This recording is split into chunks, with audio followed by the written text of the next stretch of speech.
Hello, and welcome to Fairport Library's Super Secret Storyline.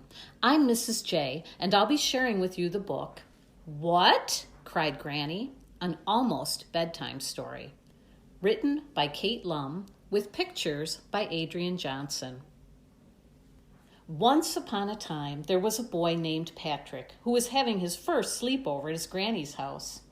As the sun began to set, Granny said, "Patrick, dear boy, it will be dark soon. Time to get ready for bed."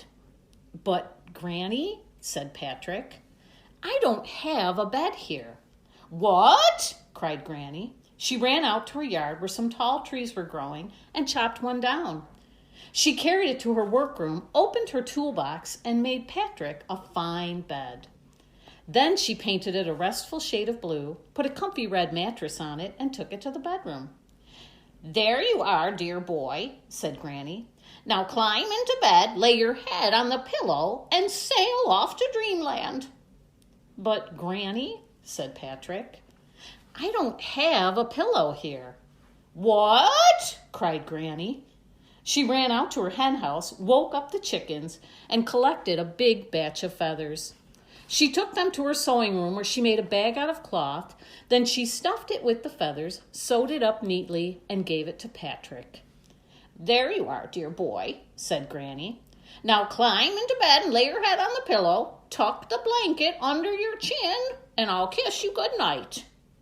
"But, Granny," said Patrick, "I don't have a blanket here."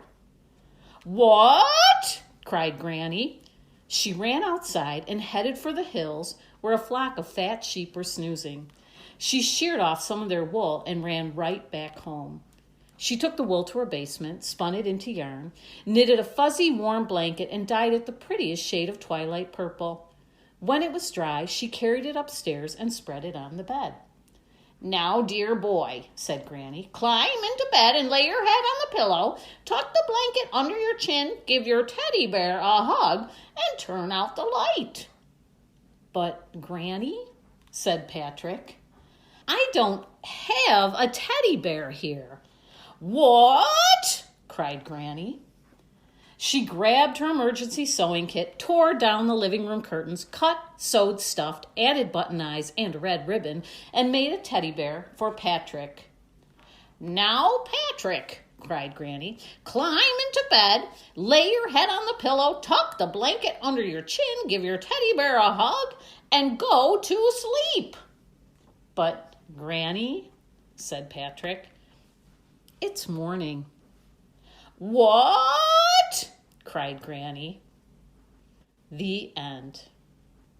I hope you enjoyed the story, and thanks for dialing in.